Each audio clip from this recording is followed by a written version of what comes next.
মন্ডলী মিনিকেট ধান বড় ভাই কত করে বিক্রি করলেন মিনিকেট ধান? 1325 টাকা। হালকা শুকনা না। সুপ্রিয় দর্শক মন্ডলী আসসালামু আলাইকুম।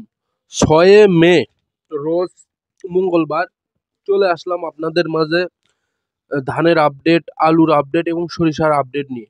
অমরদিঘি বাজার, শাহজাহানপুর, বগুড়া। তো প্রথমে ধানের আপডেট দিয়ে শুরু করা যাক। মিনিকেট ধান, মিনিকেট যেটা কাস্তি সাইজের ধান, যেটা কাস্তি, সেটা 1150 থেকে 1250 টাকা। এবং মিনিকেট শুকনো, যেটা একটু মিনিকেট শুকনো, সেটা 1300 থেকে 1360 টাকা। রড মিনিকেট, রড মিনিকেট 1300 থেকে 1320 টাকা। অমরদিঘি বাজার, শাহজাহানপুর, বগুড়ায় আজকে মিনিকেট ধান, যেটা আমরা জিরা শাইল বলে থাকি, সেই আঞ্চলিক ভাষায় আমরা সেটাকে মিনিকেট বলে থাকি। তো কাটারি ধান, কাটারি কাস্তি সাইজের যে ধানটা, সেটা 1150 থেকে 1250 টাকা। এবং কাটারি শুকনা 1300 থেকে 1320, 30, 40 এরকমই বিক্রি হচ্ছে আজকে অমরদিঘি বাজারে।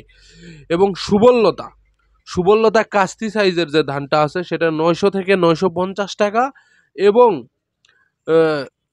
সুবললতা শুকনা যে ধানটা আছে, 1000 থেকে 1050 টাকা।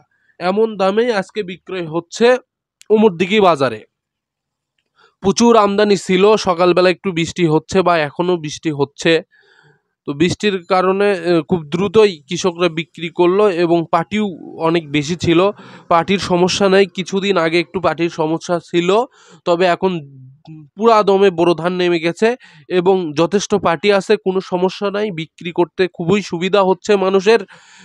কিন্তু ধানের দাম কিছু কিছু কৃষক বলতেছে যে আর একটু বেশি থাকলে হয়তো বা আমাদের ভালো লাভ হইতো, আমাদের ধান কাটার বিল বেশি এবং প্রতিটা খরচ, কীটনাশক, সার, সব কিছুর খরচ একটু বেশি। তবে এই সময় যদি একটু 1500 টাকা ধানের দাম থাকতো খুবই ভালো হইতো। দর্শক মন্ডলী, এখন দেখতে পাচ্ছেন আলুর আপডেট। আমাদের অমরদিঘি আজকে আলু, যেটা আলুর দাম একটু কমতি, পাটিও কম, অনেক কম।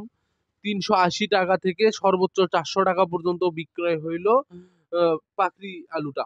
যেটা ছোট সাইজ পাকড়ি, সেটা 250 থেকে 300, এবং তার থেকে ছোট যেটা, সেটা 150 থেকে 220 এরকমই বিক্রি হইলো পাকড়ি আলু। এবং এসটি আলুটা 320 টাকা থেকে শুরু করে 340 পর্যন্ত আমার সামনে বিক্রি হলো, আমি দেখলাম আর কি। তো অ্যাস্ট্রিজ আলুর যেটা ছোট সাইজ, সেটা 200 থেকে 250 টাকা বিক্রয় হইলো অমরদিঘি বাজারে। আসলে আলুর দাম বাড়তেছে না, অনেকেই বলতেছে অনেক জেলাতে নাকি 10 টাকা কেজি বিক্রয় করতেছে, হয়তো বা সেখানে করতেছে। একটু দয়া করে আপনারা লোকেশন সহ আমাকে একটু জানাবেন, জানলে অবশ্যই উপকৃত হব, অন্যকে জানানোর জন্য আমি চেষ্টা করব। তবে আমাদের এইদিকে এখন পর্যন্ত আলুর দাম বাড়েনি, আলুর দাম ওই আগের মতোই আছে। সবাইকে ধন্যবাদ।